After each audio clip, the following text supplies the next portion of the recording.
उत्पत्ति अध्याय 19। उत्पत्ति अध्याय 19। सांझ को वे दूत सदोम के पास आए और लूत सदोम के फाटक के पास बैठा था। उनको देखकर वह उनसे भेंट करने के लिए उठा और मुंह के बल झुककर दंडवत कर कहा, हे मेरे प्रभुओ, अपने दास के घर में पधारिए और रात भर विश्राम कीजिए और अपने पांव धोइए, फिर भोर को उठकर अपने मार्ग पर जाइए। उन्होंने कहा, नहीं, हम चौक ही में रात बिताएंगे। पर उसने उनसे बहुत विनती करके उन्हें मनाया, इसलिए वे उसके साथ चलकर उसके घर में आए और उसने उनके लिए भोजन तैयार किया और बिना खमीर की रोटियां बनाकर उनको खिलाई। उनके सो जाने से पहले सदोम नगर के पुरुषों ने जवानों से लेकर बूढ़ों तक वरन चारों ओर के सब लोगों ने आकर उस घर को घेर लिया और लूत को पुकार कर कहने लगे, जो पुरुष आज रात को तेरे पास आए हैं वे कहाँ हैं? उनको हमारे पास बाहर ले आ कि हम उनसे भोग करें। तब लूत उनके पास द्वार के बाहर गया और किवाड़ को अपने पीछे बंद करके कहा, हे मेरे भाइयों, ऐसी बुराई न करो। सुनो, मेरी 2 बेटियां हैं जिन्होंने अब तक पुरुष का मुंह नहीं देखा। इच्छा हो तो उन्हें तुम्हारे पास बाहर ले आओ और तुमको जैसा अच्छा लगे वैसा व्यवहार उनसे करो, पर इन पुरुषों से कुछ न करो, क्योंकि ये मेरी छत तले आए हैं। उन्होंने कहा, हट जा। फिर वे कहने लगे, तू एक परदेसी होकर यहाँ रहने के लिए आया, पर अब न्यायी भी बन बैठा है। इसीलिए अब हम उनसे भी अधिक तेरे साथ बुराई करेंगे। और वे उस पुरुष लूत को बहुत दबाने लगे और किवाड़ तोड़ने के लिए निकट आए। तब उन अतिथियों ने हाथ बढ़ाकर लूत को अपने पास घर में खींच लिया और किवाड़ को बंद कर दिया। और उन्होंने क्या छोटे क्या बड़े सब पुरुषों को जो घर के द्वार पर थे अंधा कर दिया। अतः वे द्वार को टटोलते टटोलते थक गए। फिर उन अतिथियों ने लूत से पूछा, यहाँ तेरा और कौन कौन है? दामाद, बेटे बेटियां और नगर में तेरा जो कोई हो, उन सबों को लेकर इस स्थान से निकल जा, क्योंकि हम ये स्थान नष्ट करने पर हैं, इसलिए कि इसकी चिल्लाहट यहोवा के सम्मुख बढ़ गई है और यहोवा ने हमें इसका सत्यानाश करने के लिए भेजा है।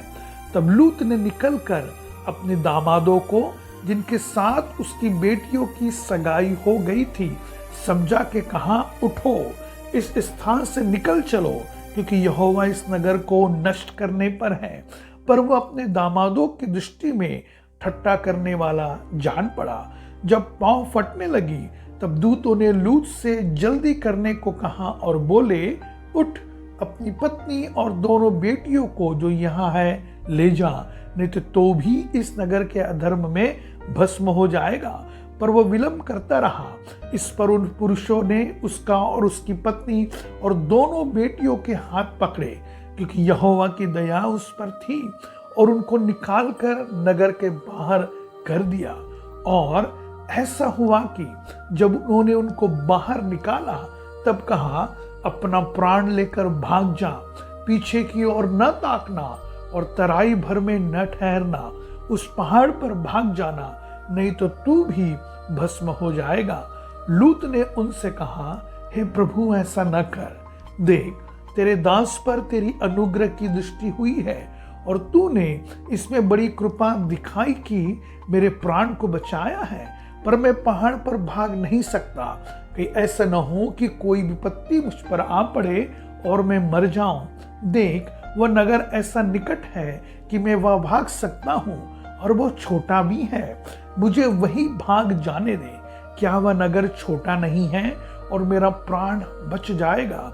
उसने उससे कहा, देख, मैंने इस विषय में भी तेरी विनती स्वीकार की है कि जिस नगर की चर्चा तूने की है उसको मैं नष्ट न करूंगा। फुर्ती से वहां भाग जा, क्योंकि जब तक तू वहां ना पहुंचे तब तक मैं कुछ न कर सकूंगा। इस कारण उस नगर का नाम सोअर पड़ा। लूत के सोअर के निकट पहुंचते ही सूर्य पृथ्वी पर उदय हुआ। तब यहोवा ने अपनी ओर से सदोम और अमोरा पर आकाश से गंधक और आग बरसाई और उन नगरों को और उस संपूर्ण तराई को और नगरों के सब निवासियों को भूमि की सारी उपज समेत नष्ट कर दिया। लूत की पत्नी ने जो उसके पीछे थी दृष्टि फेर के पीछे की ओर देखा और वह नमक का खंभा बन गई। भोर को अब्राहम उठकर उस स्थान को गया जहां वह यहोवा के सम्मुख खड़ा था और सदोम और अमोरा और उस तराई के सारे देश की ओर आंख उठाकर क्या देखा कि उस देश में से धधकती हुई भट्टी का सा धुआं उठ रहा है। और ऐसा हुआ कि जब परमेश्वर ने उस तराई के नगरों को जिनमें लूत रहता था उलट पुलट कर नष्ट किया, तब उसने अब्राहम को याद करके लूत को उस घटना से बचा लिया। फिर लूत ने सोअर को छोड़ दिया और पहाड़ पर अपनी दोनों बेटियों समेत रहने लगा, क्योंकि वह सोअर में रहने से डरता था। इसलिए वह और उसकी दोनों बेटियां वहां एक गुफा में रहने लगे। तब बड़ी बेटी ने छोटी से कहा, हमारा पिता बूढ़ा है और पृथ्वी भर में कोई ऐसा पुरुष नहीं जो संसार की रीति के अनुसार हमारे पास आए। इसलिए हम अपने पिता को दाख मधु पिलाकर उसके साथ सोए, जिससे कि हम अपने पिता के वंश को बचाए रखें। अतः उन्होंने उसी दिन रात के समय अपने पिता को दाख मधु पिलाया।